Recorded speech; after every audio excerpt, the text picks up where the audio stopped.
Assalamualaikum warahmatullahi wabarakatuh. Kami dari kelompok 10 yang beranggotakan saya sendiri, Rizky Dwi Maharani dan Siti Samsiah.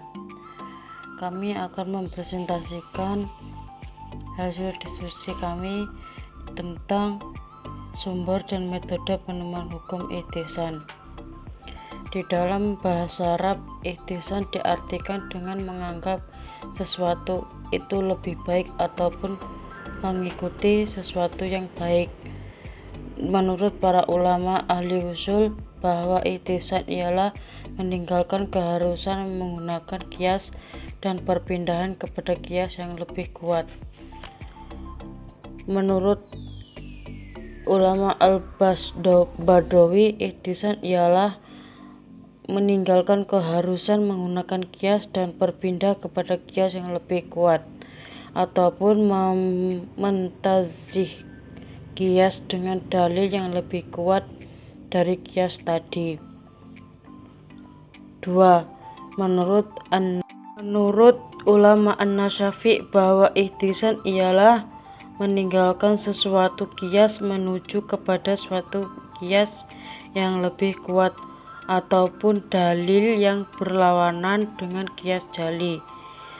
Dan menurut Abu Hasan al-Khari, bahwa ihtisan ialah perpindahan seseorang mujtahid di dalam memberikan hukum dalam suatu masalah seperti yang sudah diberikan hukum padanya kepada mereka yang memberikan hukum yang berbeda. Dalam ketiga definisi tersebut merupakan definisi-definisi yang diungkap dari Imam Madhab Hambali dan Hanafi. B. Dasar hukum dari ihtisan. Para ulama yang menerima ihtisan sebagai dalil hukum, mereka mengembalikan dasar ihtisan kepada Al-Quran dan Sunnah. Adapun dalil Al-Quran yaitu surat Al-Zumar ayat 17-18 dan A'raf ayat 145. Di samping kedua dalil hukum yang menerangkan di atas, ulama Hanafi menyatakan bahwa mengambil dalil dengan ihtisan itu hanyalah ikhtilaf dengan qiyas kahfi, menang atas qiyas jali, ataupun kemampuan qiyas atas qiyas yang lain, yang melawan dengan dalil yang menuntut kemenangan. Itu pun juga ikhtilaf dengan maslahah mursalah. Materi selanjutnya akan dijelaskan oleh Mbak Siti Samsiah. Baik, di sini saya akan melanjutkan materi yang selanjutnya, yaitu macam-macam istihsan. Yang pertama, istihsan bi al-nas, hukum pengecualian berdasarkan nas Al-Quran dan Sunnah, seperti makan minum dalam keadaan lupa di siang hari Ramadan. Hukum asalnya batal puasa, tapi hadis Nabi menegaskan hal itu tidak membatalkan puasa. Yang kedua, istihsan berlandaskan ijma, seperti kebolehan jual beli barang pesanan, salam, dan istisna yang bertentangan dengan hukum asal jual beli yang mengharuskan adanya barang pada saat akad. Yang ketiga, istihsan berlandaskan urf atau adat, seperti kebolehan mewakafkan benda bergerak seperti buku dan perkakas, alat masak, berdasarkan adat setempat, padahal wakaf biasanya hanya pada harta yang bersifat kekal dan tidak bergerak seperti tanah. Yang keempat, istihsan berlandaskan maslahah mursalah, seperti mengharuskan ganti rugi atas penyewa rumah jika perabotnya rusak di tangannya, kecuali disebabkan bencana alam.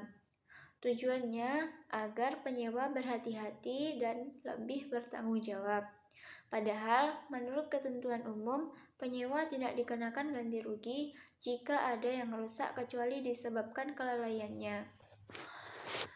Kehujahan istihsan sebagai sumber hukum Islam.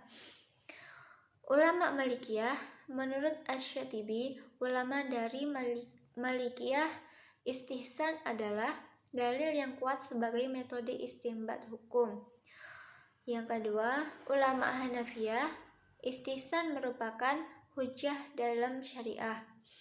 Yang ketiga, ulama Syafi'iyah menolak istihsan karena dianggap tidak berdasarkan landasan yang kuat tetapi hanya kehendaknya saja. Yang keempat, ulama Hanabilah. Sebagian ulama Hanabilah mengakui istihsan seperti Imam Al-Amidi dan Ibnu Hazib, tetapi sebagian lain mengingkarinya. Yang terakhir,